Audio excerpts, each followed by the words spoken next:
Hi everybody, I hope everybody's having a wonderful day. Thank you so much for all the support on my last video. I know it was kind of intense, but I think it's a really important topic. Just to let you know, today's video is actually about anybody who's experiencing any type of like trauma or any type of abuse or anything like that. So it's not specific to any certain type of abuse. So everybody can actually benefit from this video. So we're going to go through a couple different steps to help in the healing process. I got victim to warrior. First, I just kind of want to explain what warrior means. Warrior actually doesn't mean like to kill or like violence or anything like that. It actually is a Japanese word, bushi, and it means to actually stop the weapon, to stop the fighting, so to stop the sword.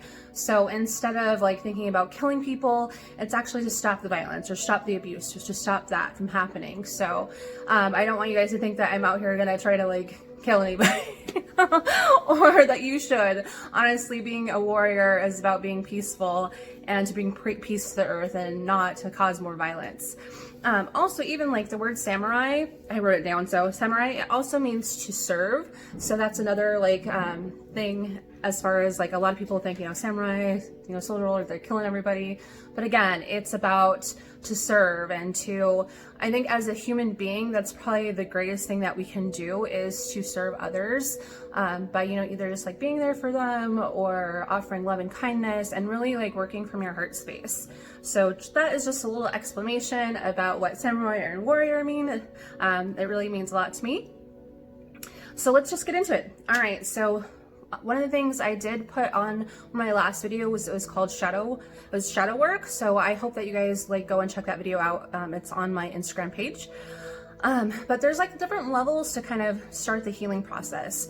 The first one is actually acceptance, and acceptance of the emotions that the trauma or the abuse has caused in you. So to be willing to accept that, it has made you angry, or willing to accept that has made you feel not good enough about yourself. So that type of acceptance is like one of the first steps. Another one is going to be forgiveness. And a lot of people might find this one probably the most difficult part. I just want to let you know that forgiveness isn't necessarily about the abuser or the person who hurt you. Forgiveness is actually really just releasing like the hate and the anger and the pain that person actually caused you. So just because you forgive somebody doesn't mean that they have to be a part of your life, that they can continue to abuse you, or anything like that. It's basically just going inside yourself and releasing that negative pain and feelings that they caused you. Because what happens is like if you don't, like that part can actually really eat at you, and that's the part that's going to make you, feel shameful, not feel good enough, or not being able to like move on in life, or to even trust people. When you're a victim of any type of like abuse or neglect or anything like that, you tend to be less trusting towards people. So that can also really lead to a lot of like loneliness, a lot of, like I said, not feeling good enough about yourself, a lot of comparison to like other people, just a bunch of things that can really weigh you down. So forgiveness is really important. Also, just know that like a lot of the people who do like abuse you or have abused people in the past, those people a lot of times don't take responsibility for that. So if you're waiting for them to like take responsibility or to be punished for what they did to you, you're probably going to live your life in a lot of, anger, working at a place of like injustice, and that can kind of just keep you in a negative state all the time. So you have to realize that, that those people might not, ever take responsibility for the things that they might have done to you. So people who tend to heal, those are the people who usually take responsibility. They take responsibility for their actions that they've done in order to like heal and to also not hurt other people anymore. Another good thing to remember is that, abusers and people who are narcissists or people who, hurt other people, a lot of times those people are just really people who have never healed from their own trauma. A lot of them can be really sick individuals. They can be, very hateful, and just know that like, if you don't heal, you can turn into one of those people, and you can go ahead and continue that cycle of abuse. And like I said, I want to be a warrior, I want to stop that cycle of abuse. So forgiveness is a very important part. Things that you can do to kind of let go please go check out that shadow work video. But also, you know, you can write a letter to them and then like burn it. You don't necessarily have to give it to them, especially if you do give it to them or you do talk to them. They might react in a way that doesn't make you feel any better. So what I mean by that is, like, I actually talked to somebody who hurt me before, and they're just like, well, you know, I don't remember that happening. Sorry that you feel that way. So for me, that was like devastating. I'm like, what the hell? I don't remember that happening. But then I actually saw a video on Prince Williams, I think, I'm not sure. He's the prince that is involved in all the Epstein stuff. And in his videos, his interview, actually, they were doing, like, I saw like these body language experts and like that work for the FBI. They're like decoding everything that he was saying and his body movements. And they said one of the things that like, you know, abusers do is that they'll say that they don't remember. So they might say, you know, usually if you didn't do something, you're like, no, I did not do that.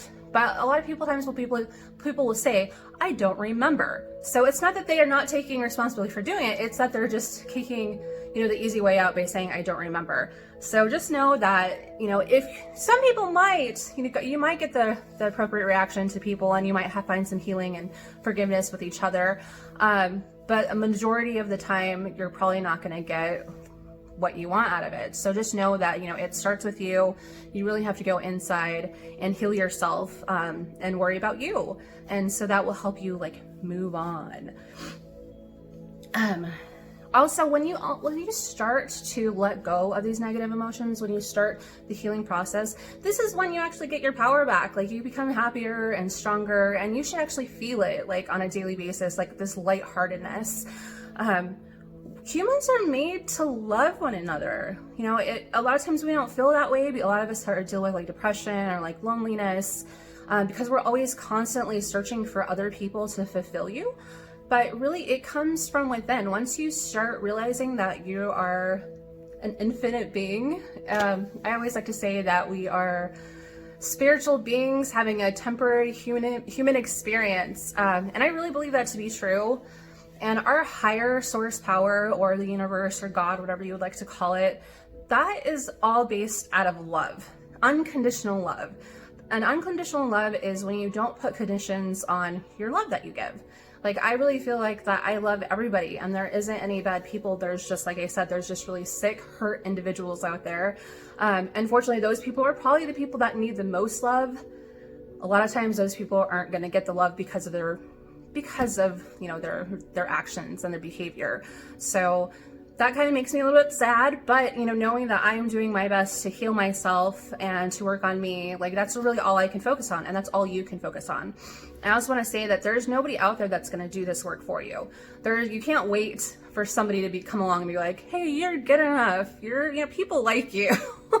You can't, because, like, honestly, if you don't like yourself, and if you don't love yourself, and you don't respect yourself, honestly, you're not going to get that from other people. You're really just going to be shown how you feel about yourself. The world is kind of like a mirror. So if you're like feeling happy and joyous and full of light, then you'll notice that other people are going to treat you like better. Like, they'll be like happier around you. They'll be more loving towards you.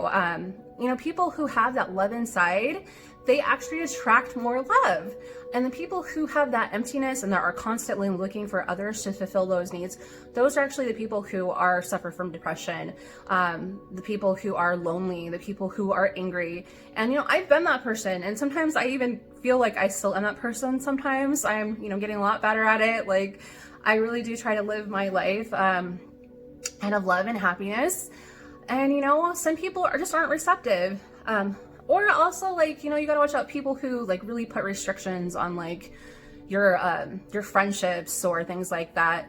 Like, you gotta remember that is usually has to do with more of their issues than it does like your own issues.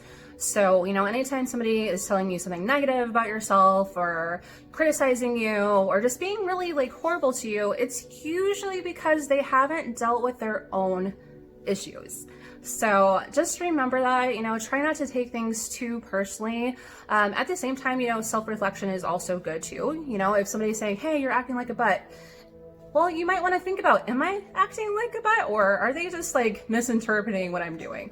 So, you know, the more that you have a strong sense of self, you'll notice that you'll be able to determine a lot of times when somebody is acting because they're just reflecting their own negative thoughts, or, you know, if you're really acting in that way. So, like I said, sense of self gives you a lot of energy, a lot of strength. Also, I just wanted to, I wrote it down, but I wanted to mention a couple of books that really helped me in my process and that I'm still like, some of them I'm still continuing to read right now. One is John Bradshaw. It's called Coming Home. This one is a really great book to determine like how you got some of the behaviors that you have in adulthood and how you can actually start healing, and by, you know, writing letters and journaling and like really releasing that, you know, and integrating with your inner child, because, you know, your inner child needs you. All right, there's also, I really believe that meditation is like so important. It's so important to find awareness in your own self, in your own body, awareness about the people around you.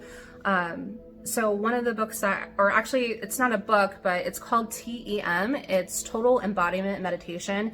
It's a different type of meditation that's taught by a guy named L Haight. He has several books that you can actually buy on Amazon, or you might be able to look him up in your local library for free.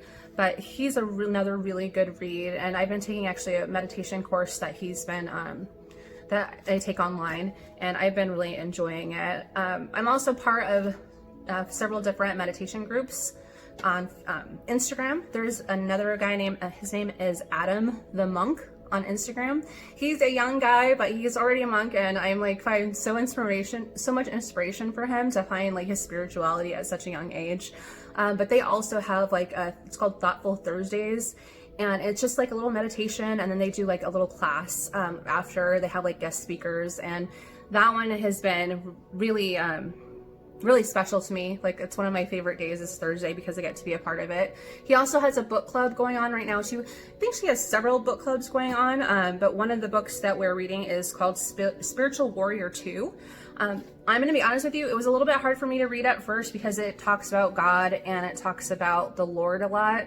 And over the course of my life, those words have become pretty negative to me just because of the way I was raised. But, you know, like, after letting go and to finding my spirituality, like, I find the symbols of the words aren't as important as like the feeling. And I don't know if that makes sense, but like, I'll use like words like, you know, the universe or higher source energy, or, you know, the infinite powers that go beyond the universe instead of like God or Lord. But, you know, like, it's the same thing. So yeah, please check out those books. Check out some of the meditations. Check out Adam the Monk on Instagram. He's awesome. Also, I just want you guys to let you know that this is going to also be on my YouTube channel. I just started it. It's called Magical Awakening. So please subscribe. I did put my last video up. That's the only video that's up. I will be putting this one, the full version of this one, up on my YouTube page. So please go and check that out. But I just hope everybody has a fabulous, loving day. I love you guys all so very much. I'll see you next time. Have a great week. Bye.